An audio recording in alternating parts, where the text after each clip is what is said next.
Bueno, hablemos de la acción. Si toda conducta jurídico penalmente relevante ha de ser dolosa o culposamente cometida, entonces en el campo del derecho penal la conducta es el resultado o el producto y no el objeto de una valoración típica. Vamos a poner un caso. En Banderilla, Veracruz, una niña de 3 años abrió la puerta del coche de sus papás que estaba en el patio de su casa. Entonces la niña se encerró dentro del vehículo y ya no pudo salir. Y al cabo de 5 minutos falleció a consecuencia de un golpe de calor.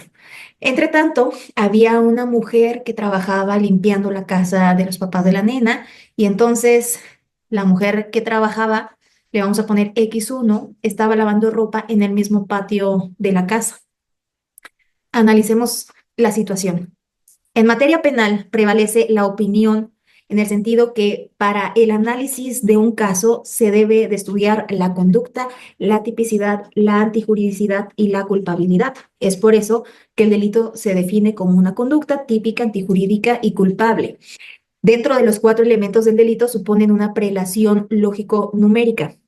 Pues considerando esto, en el momento y lugar de los hechos, si tomamos como objeto de estudio la conducta de la trabajadora doméstica, observaríamos que ella está lavando la ropa en el patio de la casa, de modo que en apariencia nuestro objeto de estudio sería una conducta de acción voluntaria consistente en lavar ropa.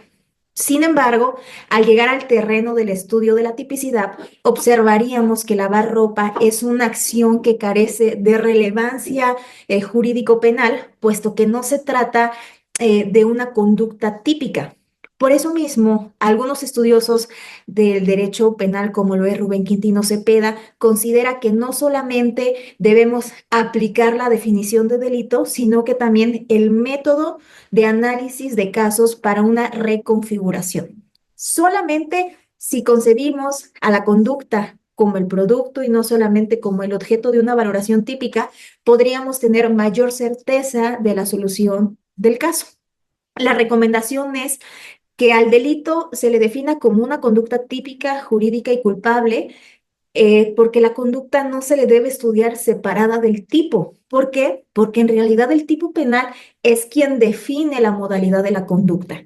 Entonces, bajo esa perspectiva, ¿cómo quedaría el método para el análisis de este caso que pusimos?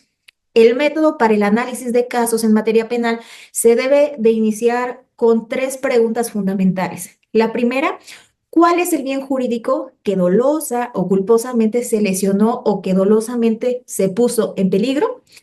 El segundo, ¿cuál es el tipo penal donde se protege el bien jurídico? Y el tercero, ¿cuál, o más bien, el tipo penal tiene alguna modalidad agravante o atenuante?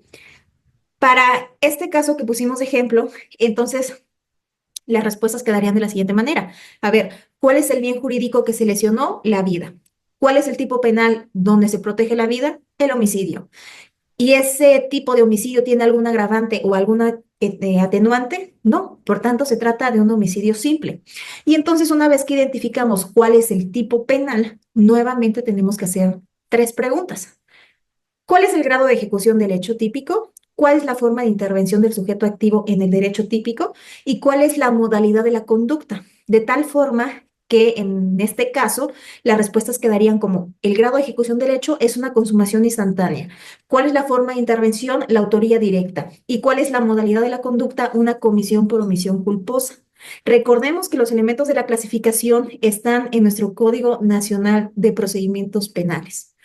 Como vemos, el tipo penal es quien define la modalidad de la conducta y para efectos de imputación, la conducta jurídicamente penal relevante en el caso de la trabajadora doméstica no es la acción voluntaria de lavar la ropa, que es el objeto de estudio, sino la infracción de dos deberes muy concretos que sirven para fundamentar la comisión por omisión culposa, que es la infracción de un deber jurídico de actuar, es decir, tenía una calidad de garante, y la infracción de un deber objetivo de cuidado, es decir, la culpa, los cuales están asociados al resultado típico material, que es pues la muerte. Define la modalidad de la conducta de la comisión por omisión culposa. Por tanto, la clasificación jurídica Para la trabajadora doméstica, que es X1, en el caso que pusimos, quedaría como un homicidio simple consumado instantáneamente donde intervino la autora directa en forma de comisión por omisión culposa. Para finalizar, entonces, según sea el caso concreto de imputación, va a depender el concepto de conducta. Conducta es imputación, aunque desde luego la conducta no es el único de los materiales que conforman el título de imputación de un hecho. Esto lo podemos corroborar si tratáramos de atribuir el hecho de forma de comisión por omisión culposa. Entonces tendríamos que reunir los elementos de la comisión por omisión. ¿Cuáles son?